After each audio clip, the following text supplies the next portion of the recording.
मैं कुछ दिनों के लिए घर आया तो पिताजी ने मेरी शादी मेरे ताया की बेटी से करा दी। मुझे वह बिल्कुल भी पसंद ना थी। उसके नाखून, उसके चेहरे के नक्शे बहुत तीखे थे, लेकिन उसका रंग सांवला होने की वजह से वह मुझे बिल्कुल भी अच्छी ना लगी। मेरी शादी को 15 दिन हो चुके थे। ये 15 दिन मैंने उसके साथ कैसे गुजारे, ये भगवान ही जानता था। मैंने शहर जाने की तैयारी कर लिया। साधना मुझे रोकती रह गई, लेकिन मैंने उसे साफ साफ कह दिया कि मुझे तुम्हारे साथ रहने से चिढ़ होने लगी है, इसलिए मैं खुली हवा में सांस लेना चाहता हूँ। जैसे ही पिताजी को पता चला तो पिताजी आकर मुझे रोकने लगे। पिताजी के नज़र में मैं बहुत ज़्यादा आज्ञाकारी बेटा था, लेकिन मैंने पिताजी से काम का बहाना बनाकर शहर के लिए रवाना हो गया। शहर की रंगीन हवा में मेरा दिल बहलता था। जब मैं स्टेशन पर पहुंचा तो मेरे बॉडीगार्ड कार लेकर तैयार खड़े थे। मैं फौरन ही कार में बैठा और अपने मंजिल की तरफ बढ़ गया। पिताजी को मेरे बिजनेस का कोई आइडिया नहीं था। मैंने आज तक अपने घर वालों को अपने बिजनेस की भनक तक न लगने दी। मैं स्मगलर था, बहुत बड़ा स्मगलर, जिसके आगे शहर के सारे स्मगलर सर झुकाते हैं। मैं रोज नई नई लड़कियों को देखता जो हुस्न में भी बहुत खूबसूरत होती। उनके सामने मुझे अपनी बीवी कुछ भी ना लगती। मैं एक दिन अपना शिकार ढूंढने निकला। मैं इसी तरह बस में सफर करता गरीब लड़के लड़कियों को अपने जाल में फंसाता था, ज्यादा पैसा देने का लालच देता और अपने माल को एक जगह से दूसरे जगह पहुंचाता। इस तरह मैं बस में सफर कर रहा था कि एक लड़की मेरे बाजू में ही खड़ी थी। मैंने उसका ऊपर से नीचे तक जायजा लिया। वह बहुत खूबसूरत थी, लेकिन बहुत गरीब घर की लग रही थी। मैंने उससे कहा कि मेरी सीट पर बैठ जाओ। तब उसने कहा, ज़रूरत नहीं है, मैं खूब जानती हूँ आप जैसे लफंगे लोगों को लड़कियों से बात करने के तरीके ढूंढते हो। उसे ने इतना कहकर मुंह फेर कर खड़ी हो गई। फिर मैं उसे देखने के लिए रोज बस में सफ़र करने लगा।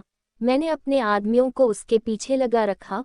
उसकी सारी मालूमात निकलने के बाद मैंने सना के कॉलेज में जाकर सना के हेड मास्टर से कहा कि सना की पल पल की खबर मुझे मिलती रहनी चाहिए। कुछ ही दिन गुजरे थे, हेड मास्टर का फ़ोन आया और उसने मुझसे कहा कि सना की शादी होने वाली है, वह आज ही छुट्टी लेकर गई है।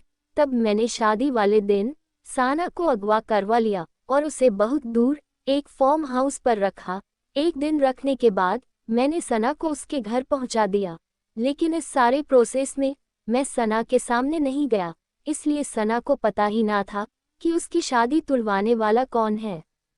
उसके होने वाले पति ने ये कहकर शादी तोड़ लिया कि क्या मालूम तुम एक रात किसके साथ रहकर आई हो, तुम अपने मर्जी से भी गई हो सकता है, इसलिए मैं ये रिश्ता आगे नहीं बढ़ाना चाहता।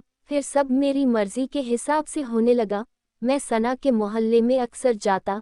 धीरे धीरे मैंने सना के पिताजी से दोस्ताना बढ़ाया और सना को मेरी शराफत पर यकीन आ गया था, इसलिए उसने भी मुझसे दोस्ती बढ़ा ली। सना ने खुद ही प्यार का इजहार किया और शादी का प्रपोजल रखा। मैं बहुत ज्यादा खुश हो गया था। शादी से कुछ हफ्तों पहले सना को मेरी पहली शादी का पता चल गया। सना ने मुझसे कहा कि तुम्हारी पहले शादी हो चुकी है, तुमने मुझसे छुपाया क्यों? मैं बहुत परेशान हो गया, सना के सामने क्या कहता। तब सना ने मुझसे कहा कि अगर मुझसे शादी करना है तो तुम्हें अपने पहली बीवी को तलाक देना होगा। मैंने कहा, लेकिन मैं तलाक देता तो पिताजी उसी वक्त दम तोड़ देंगे। फिर सना ने कहा कि ठीक है, फिर उसे किसी भी हाल में इतना मजबूर करो कि वह तुम्हें छोड़कर चली जाए। इसके लिए मैं गांव पहुंचा। मैं अपनी बीवी को वक्त देने लगा। वह बहुत अच्छी थी, वह मेरा बहुत ख्याल रखती। अगर सना मेरी जिंदगी में ना होती तो इन दिनों में अपनी बीवी साधना के प्यार में पड़ चुका होता। तब मैंने सना से कहा कि वह तो मेरे धुतकारे जाने पर भी मेरा बहुत ख्याल रखती है। सना ने कहा कि तुम उसे जहर देकर मार दो। मैंने कहा, ठीक है, मैं तुम्हें बहुत जल्द खुशखबरी सुनाऊंगा, और फ़ोन रख दिया। मैंने साधना से पूछा कि तुम्हें खाने में क्या पसंद है। तब उसने मिठाई का नाम लिया।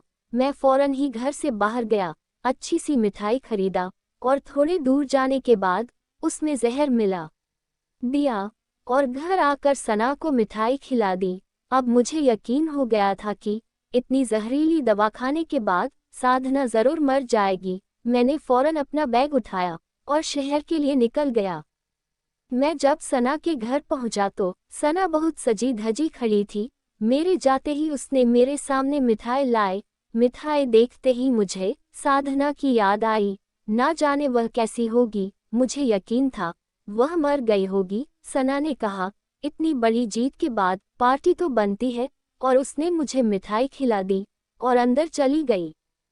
सना अंदर जाने के बाद बहुत देर तक बाहर ना आई। जब मैं अंदर जाकर देखने लगा तो अंदर से मर्द की आवाज आ रही थी। सना उससे कह रही थी कि अच्छा हुआ तुमने वक्त पर मुझे सब कुछ बता दिया, वरना एक स्मगलर मेरा पति बन जाता। मुझे तो प्यार हमेशा से तुमसे ही था। रवि को क्या लगा कि इतना बड़ा मेरे साथ धोखा करने के बाद भी मैं उसे अपना लूंगी। मैंने भी अपना बदला भरपूर तरीके से लिया। उसने उसके बीवी को जहर खिलाया, मैंने उसे जहर खिला दिया। इतना सुनना था कि मैं घर से बाहर निकला और फौरन अपने बॉडीगार्ड के पास पहुंचा। तभी बॉडीगार्ड ने बताया कि सर, आपकी बीवी की तबीयत बहुत ज्यादा खराब है। मैं बिना कुछ सोचे समझे गांव की तरफ रवाना हो गया।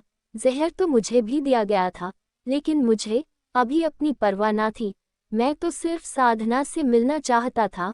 मैं जब गांव पहुंचा तो साधना मुझसे माफी मांग रही थी और कह रही थी कि मुझे माफ कर देना। मुझे तुम्हारे घिनौने काम के बारे में सब कुछ पता चल गया और मैं नहीं चाहती कि आपकी जिंदगी इसी नर्क में गुजरे, इसलिए मैंने पुलिस को सब कुछ बता दिया। मैं चाहती हूँ कि मेरे बाद आप एक अच्छी जिंदगी गुजारे। तभी पुलिस आई और मुझे अरेस्ट करके लेकर चली गई।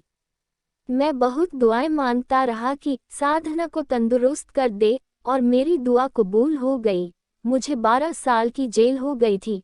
12 साल बाद जब मैं बाहर निकला तो मैंने किसी को भी ना बताया कि आज मेरी रिहाई का दिन है। मैं जब घर पहुंचा तो अंदर से साधना की आवाज आ रही थी। वह कह रही थी, बेटा तुम्हारे पिताजी बहुत बहादुर इंसान है। इंसान कभी भी अपने काम से नहीं पहचाना जाता। मैं फौरन ही अंदर दाखिल हुआ और देखा सामने एक बेटा और एक बेटी खड़े थे। वह मेरे बच्चे थे, जुड़वा बच्चे। मैं साधना के पैरों में गिर गया और बहुत माफी मांगी। साधना ने मुझे माफ कर दिया। फिर मैं पिताजी के पास आया और उनसे माफी मांगकर उनको धन्यवाद कहने लगा कि आपने मेरे लिए इतनी अच्छी हमसफर चुने हैं। अब मेरी जिंदगी बहुत आसान हो गई। मुझे साधना से बेहद प्यार हो गया था। उसने बच्चों की परवरिश इतनी अच्छी की थी कि बच्चों के हर हरकत में मेरे लिए सम्मान झलकता था। बड़ों के फैसले कभी गलत नहीं होते।